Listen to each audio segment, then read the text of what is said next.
There's a place in Patterson, it's under Route 19. It was like Tent City, and I had to stay there. You know, I had gotten that far in my addiction where that's where I was brought to. I think I was out in the street about a year and a half, living in the bando. My physical appearance, my body, just couldn't take the cold anymore. And I was out of options. I was addicted to heroin. Before I went to prison, I was on drug court, and I couldn't stop using. They gave me multiple chances, you know. So at the end of it, they terminated me out the program because it wasn't working. I just wasn't ready to quit. I didn't realize how serious it was.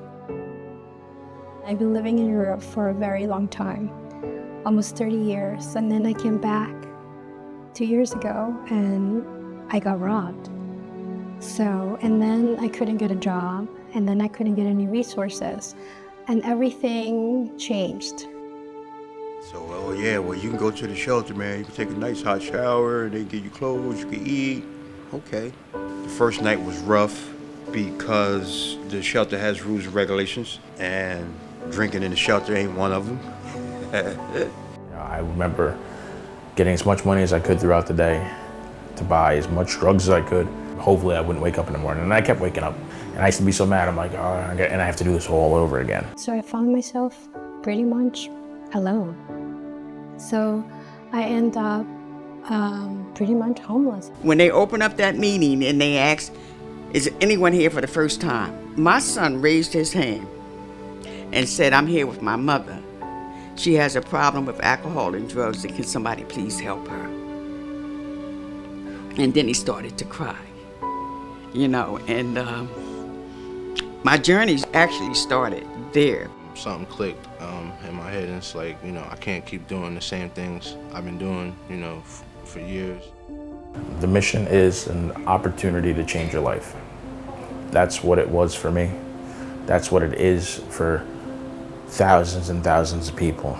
I've met some really good guys that I've gotten close with, that I have a kind of a closer bond than them than, friends I do back home, because, not everybody's dealing with the same issues that I'm dealing with at home. So it's easier for me to relate to other people that's going through the same thing I'm going through.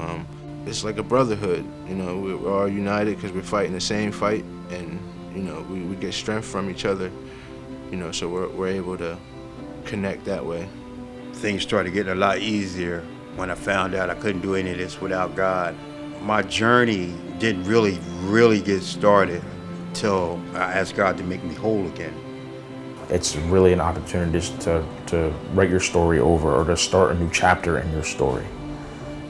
It saves lives. It really does. And it's not just my life it saved, my kids.